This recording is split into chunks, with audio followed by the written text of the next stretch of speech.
வணக்கம். கும்பராசினியர்களுக்கு எண்ணி 3 நாளில் உங்களுடைய வாழ்வில் இவை நடந்தே தீரும். யாராலும் தடுக்க இயலாது. அந்த வகையில் கும்பராசினியர்களுக்கு 30/12/2024 முதல் என்ன மாதிரியான நன்மைகள் எல்லாம் ஏற்பட இருக்கு, கிரகநிலைகளின் ரீதியாக அமையிருக்கும் சாதகங்கள் என்ன, பாதகங்கள் என்ன, மேலும் என்ன மாதிரியான முன்னேற்றங்கள் எல்லாம் உங்களுடைய வாழ்வில் ஏற்பட இருக்கு, குறிப்பா இத்தருணங்கள்ல கிரகங்களுடைய சஞ்சார நிலைகள் என்ன என்று பார்க்கும்போது ரிஷபத்தில் குரு பகவான் வக்ரகதியிலும், கடகத்தில் செவ்வாய் நீச்ச மற்றும் வக்ரம் பெற்றும், கன்னி ராசியில் கேதுவும், விருச்சகத்தில் புதன் பகவானும், தனுசு ராசியில் சூரியனும் சந்திரனும், கும்பத்தில் சனி பகவானும், மகரத்தில் சுக்கிரனும், மீன ராசியில் ராகுவும் சஞ்சரிக்கிறாங்க. இந்த கிரகங்களுடைய சஞ்சார நிலைகளின் காரணமாக கும்பராசினியர்களுடைய வாழ்வில் குடும்ப சூழ்நிலை ரீதியாக உத்தியோகம், தொழில், வியாபாரம், கலைத்துறை, அரசியல் துறை, மாணவ மாணவிகள், விவசாய துறையினர்,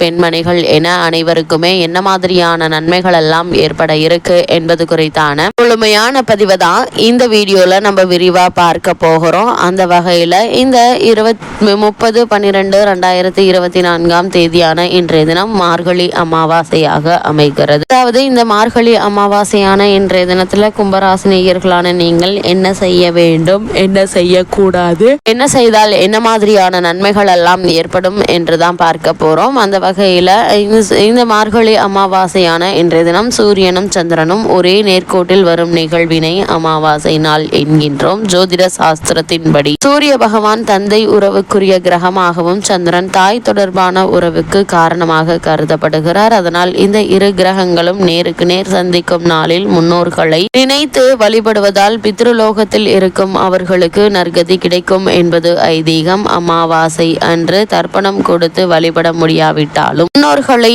நினைத்து எள்ளும் தண்ணீரும் கண்டிப்பாக இறைக்க வேண்டும். தெய்வங்களை வழிபடுவதற்கு எத்தனையோ விரத நாட்கள் இருந்தாலும் முன்னோர்களை வழிபட்டு அவர்களின் ஆசியை பெறுவதற்கு உரிய நாளாக அமாவாசை மட்டுமே கருதப்படுகிறது. மற்ற விரத நாட்களுக்கு எப்படி விதிமுறைகள் உள்ளதோ அதே போல் அமாவாசை நாளில் சில விஷயங்களை கண்டிப்பாக நீங்கள் செய்ய வேண்டும், சில விஷயங்களை கண்டிப்பாக தவிர்க்க வேண்டும் என்ற விதிமுறைகள் உண்டு. மார்கழி அமாவாசை நாளில் என்னென்ன விஷயங்களை செய்யலாம், அவற்றை தவிர்க்கலாம் என்பதை தெரிந்து கொள்ளலாம். அந்த வகையில் இந்த மார்கழி அமாவாசையினுடைய சிறப்பு என்ன என்று பார்க்கும்போது, பக்தி செய்வதற்கு மிக உயர்வான மாதமாக கருதப்படும் மார்கழி மாதத்தில் வரும் ஒவ்வொரு நாளும் ஒவ்வொரு திதியும் சிறப்புக்குரியதாகுங்க. அதிலும் அமாவாசை, பௌர்ணமி போன்ற முக்கிய விரதம் மற்றும் வழிபாட்டு நாட்களில் மார்கழி மாதத்தில் வரும்போது கூடுதல் சிறப்பு பெறுகின்றன. பொதுவாகவே அமாவாசை என்பது முன்னோர்களினுடைய வழிபாட்டிற்குரியது நாள் என்பது அனைவருக்கும் தெரியும். ஆனால் மார்கழி மாதத்தில் வரும் அமாவாசைக்கு தனி சிறப்பு உண்டு. அதிலும் இந்த ஆண்டு வரும்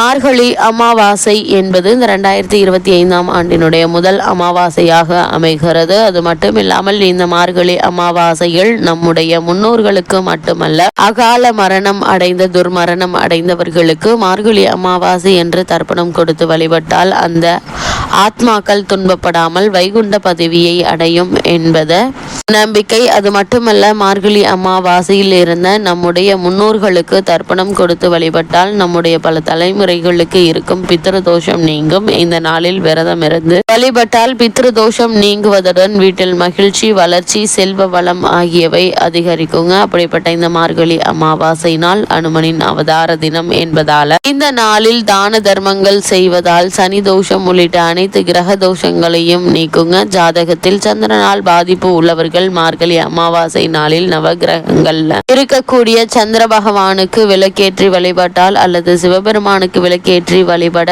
சந்திரனால் ஏற்பட்ட தொல்லைகள் நீங்குங்க. இப்படி பல சிறப்புகள் மிகுந்த மார்கழி அமாவாசையில் என்னென்ன விஷயங்களை செய்யலாம், என்னென்ன விஷயங்களை செய்யாமல் தவிர்க்க வேண்டும் என்பதை தெரிந்து கொள்வோம். அப்படி கும்பராசினியர்கள் இந்த மார்கழி அமாவாசையான இன்றைய தினத்துல நீங்கள் என்னவெல்லாம் செய்ய வேண்டும் என்று பார்க்கும்போது, இன்றைய நாள்ல புனித நதிகளில் நீராட வேண்டும். இந்த நாளில் புனித நீராடினால் கங்கையில் நீராடிய புண்ணிய பலன் கிடைக்கும். அன்னதானம், அரிசி, காய்கறி போன்றவற்றை தானமாக வழங்க வேண்டும். இறந்து போனவர்களுக்கு தர்ப்பணம், பிண்ட தானம் ஆகியவை செய்யலாம். அது மட்டுமில்லாமல் இன்றைய நாள்ல காகம், பசு போன்ற உயிரினங்களுக்கு உணவளிக்க வேண்டும். முன்னோர்களை நினைத்து அன்னதானம் உள்ளிட்ட தான தர்மங்களை செய்ய வேண்டும். அரச மரத்தடியில் நல்லெண்ணெய் தீபம் ஏற்றி வழிபடுவதால் சனி தோஷம் நீங்குவது மட்டுமில்லாமல் உள்ளிட்ட கிரக தோஷங்களும் நீங்குங்க. அஷ்டலட்சுமி வழிபாடு உள்ளிட்ட பெண் தெய்வ வழிபாட்டை மேற்கொள்வதால் செல்வ வளம் பெருகும், தடை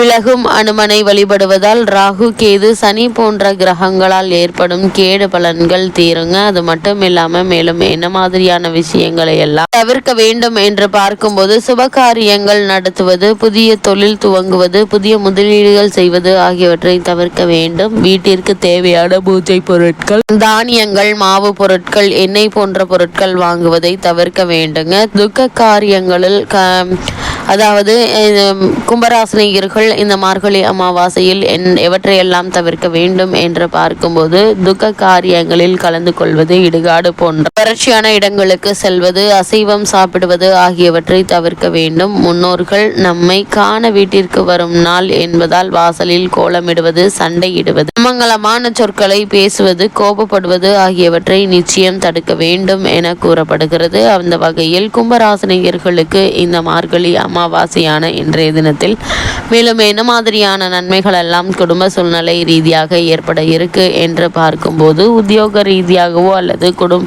மற்ற காரணங்களுக்காகவோ குடும்பத்தை விட்டு பிரிந்திருந்தவர்கள் ஒன்று சேரக்கூடிய ஒரு தருணமாக தான் இந்த மார்கழி அமாவாசை நாள் அமைஞ்சிருக்குது. இவ்வளவு நாட்களாக குடும்பத்தில் ஏற்பட்டு வரும் பிரச்சனைகள், தேவையில்லாத அபிப்பிராய பேதங்கள், பாங்கான விஷயங்கள் ஆகியவற்றிற்கு முன்னோர்களுடைய தோஷமும் ஒரு காரணமாக இருக்குங்க. அப்படி இருக்கும் பட்சத்தில் இன்றைய நாளில் நீங்கள் முன்னோர்களை நினைத்து வழிபடும் போது அந்த பிரச்சனைகள் நீங்கி குடும்பத்தில் நல்ல ஒரு முன்னேற்றம் ஏற்படும். புத்திர பாக்கியத்திற்காக ஏங்கிக் கொண்டிருப்பவர்கள் இன்றைய நாளில் முன்னோர்களை வழிபடுவதன் மூலமாக புத்திர பாக்கிய யோகம் கிடைக்குங்க.